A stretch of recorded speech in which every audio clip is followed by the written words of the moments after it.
Sophie posted this video of her in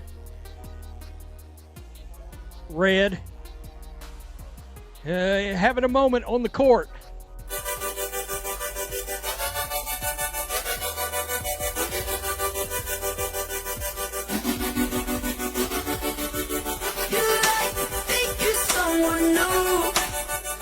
That exact moment.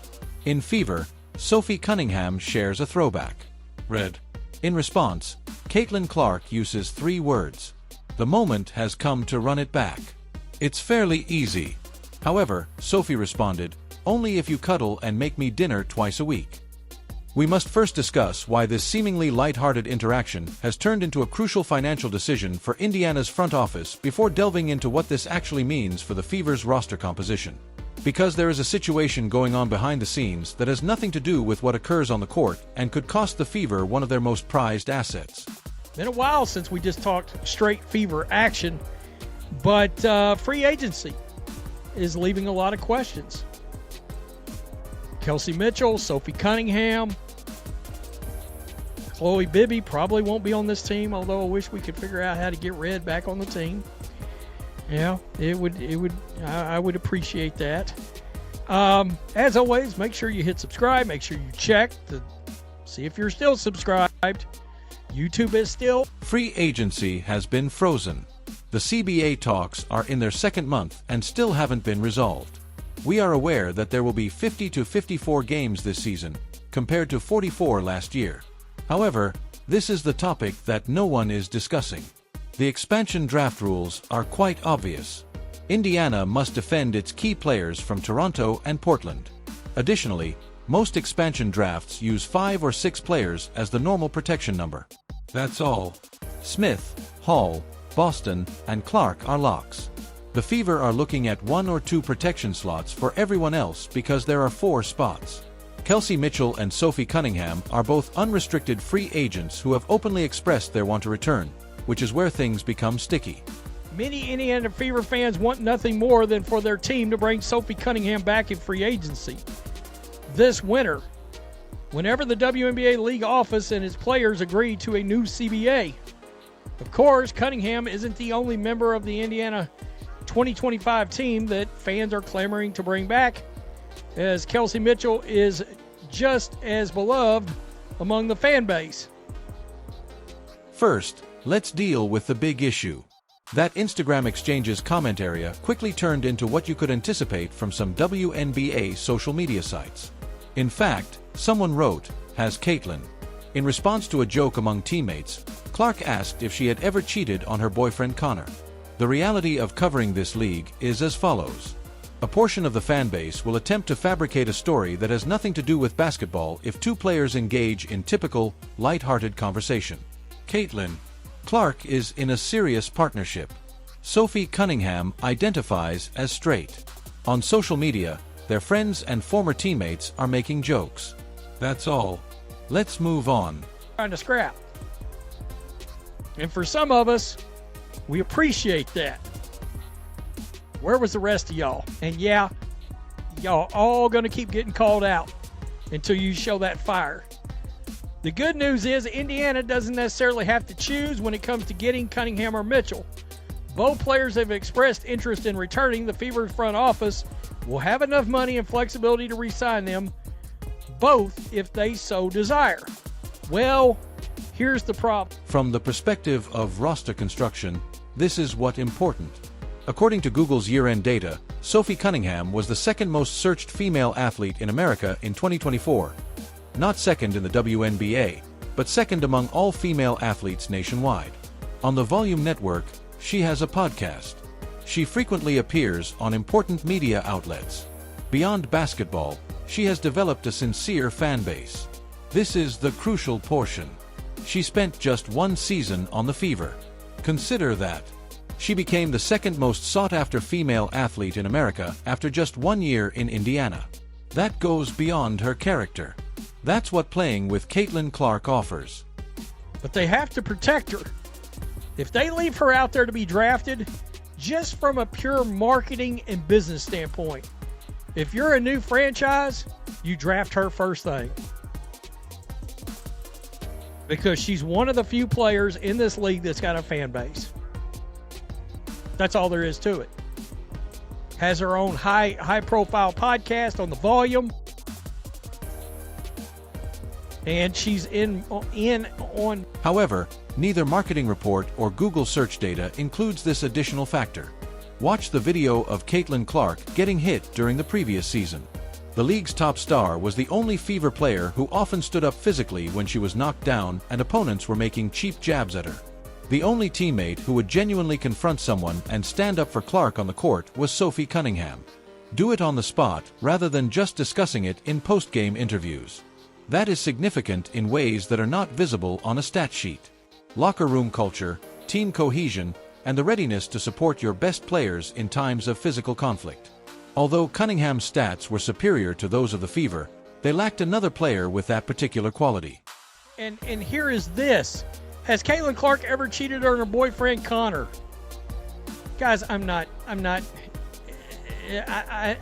justifying hitting that. Wow. Even the fans, I mean, we found this out. The fans of this league, God, they're ate up with agenda. Always got to make something, of course. You see that. They want to make this into a Sophie and Caitlin. They're clowning around. This is where the Fever comes in, so let's play out the expansion draft scenario. The front desk must take a calculated risk. Indiana must safeguard both Kelsey Mitchell and Sophie Cunningham if they both quit prior to the expansion draft. 2 of their 5 or 6 protection slots are consumed by that. Here's an alternative, though. What happens if they don't protect Sophie, presuming they are unable or unwilling to do so? Toronto and Portland are starting franchises from the ground up. They require players who can quickly get media attention and sell seats. Sophie Cunningham fulfills both requirements. She is a capable rotation player with real star power and commercial worth. If she's free, she will undoubtedly be chosen for that expansion draft. First round, perhaps first all around. Disappointed if Sophie Cunningham is not on this team. I can tell you that right now. I can't remember exactly how many they can protect. I think it's 6. It's 5 or 6. So, Rhodes, you're supposed to know that, really? I mean, no. I've made videos on it. I think it's 5 or 6, but I'm not going to look it up because I just brought it up impromptu. Tell me what you think. Sophie and Caitlin, I feel like have to run it back. This is especially important for the Fever's decision-making process because of the following. This goes beyond the fact that West Sophie Cunningham is a superior player to anyone else they might leave unguarded. This is about comprehending the expansion draft's commercial realities. Recognizable names are necessary for new franchises. They require athletes who can spark media attention and audience interest right away. They need someone who can go on local podcasts and radio programs and genuinely attract listeners. Toronto and Portland are joining a league where Caitlin Clark recently set records for TV viewership and attendance. They are facing a situation where media attention and star power are more important than they have ever been in WNBA history. Sophie Cunningham is a prime example of this kind of asset growth. Teams compete. The Fever must compare that to their on-court requirements. Kelsey Mitchell has been the team's most reliable scorer for years, averaging 17 points per game last season. She is the first priority, but the business and basketball decisions may diverge if Indiana is only able to protect one of their unrestricted free players. The superior player is Mitchell. Because she adds components that are more difficult to replace in free agency or the draft, Cunningham may be the biggest loss if she ends up in Portland or Toronto. The Caitlin Clark factor is another. It wasn't just light-hearted conversation on Instagram. It was a signal for the general population. Clark desires Sophie's return. She has made that quite evident. The preferences of the franchise players are important. Should you pay attention when your generational talent tells you that she wants a particular teammate back? Not only does it make your celebrity happy, but it also helps her see aspects of team chemistry and fit that may not be immediately apparent. Examine Sophie's influence last season that went beyond the box score. From a chaotic lottery team, the Fever transformed into a playoff club. Clark's arrival was a part of that. Aaliyah Boston's growth played a role, But so did the addition of seasoned players like Cunningham, who knew how to play alongside a ball-dominant guard and didn't need to be the center of attention. She assumed leadership. She opened three. She used physical defense. She radiated energy from the bench. When it comes to a young star, those are precisely the attributes you want. Here, too, the time frame is important.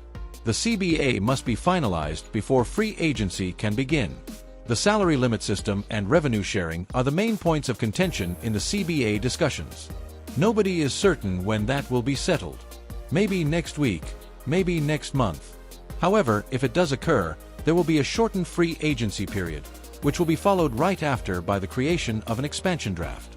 The Fever cannot afford to wait and observe how the market develops. They must decide fast who they will prioritize and who they are ready to risk losing.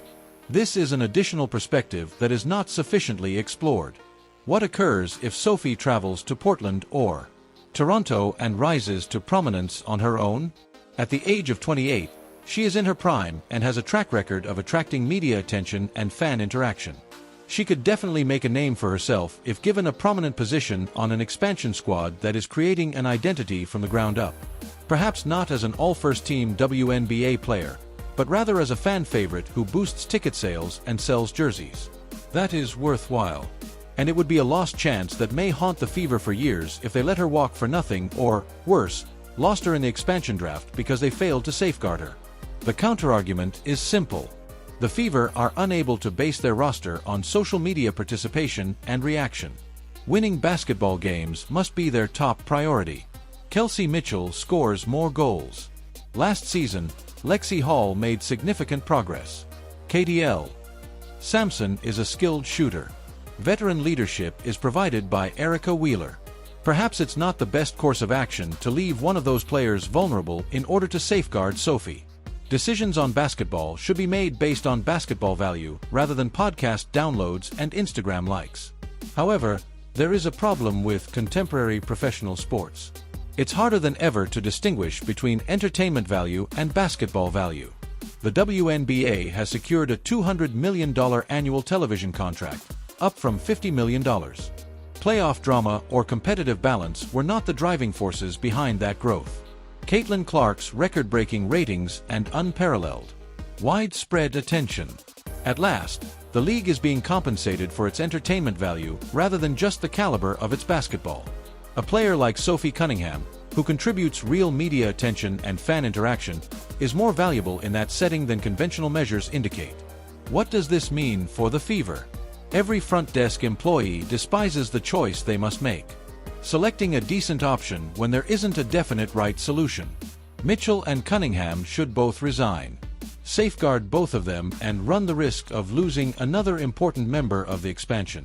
Give priority to Mitchell, let Sophie test her free agency, and hope that she either quits, doesn't get picked up by Portland or Toronto, or doesn't take the Sophie's off-court value and her chemistry with Clark are the main reasons for her daring step and lockup.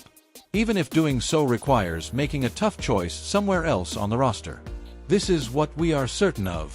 Sophie Cunningham is what Caitlin Clark desires. The fan base desires Sophie's return. Sophie longs to return. Whether the front desk appreciates her contributions enough to make it happen is the question. And if they don't, if they let her walk or leave her unguarded and she winds up in Toronto or Portland, they had better be correct about the person they selected in her place. Because if Sophie Cunningham gains popularity in a different city while the Fever are attempting to justify their decision to let her go, that's a years-long nightmare in public relations. Eventually, the CBA will be completed. There will be free agency. There will be an expansion draft. And when it happens, we'll learn just how the Indiana Fever prioritize team cohesiveness, franchise player preference, off-court marketability, and on-court production. In a league where business decisions don't always follow common sense, Sophie Cunningham embodies all four, and the smart money suggests they find a way to keep her.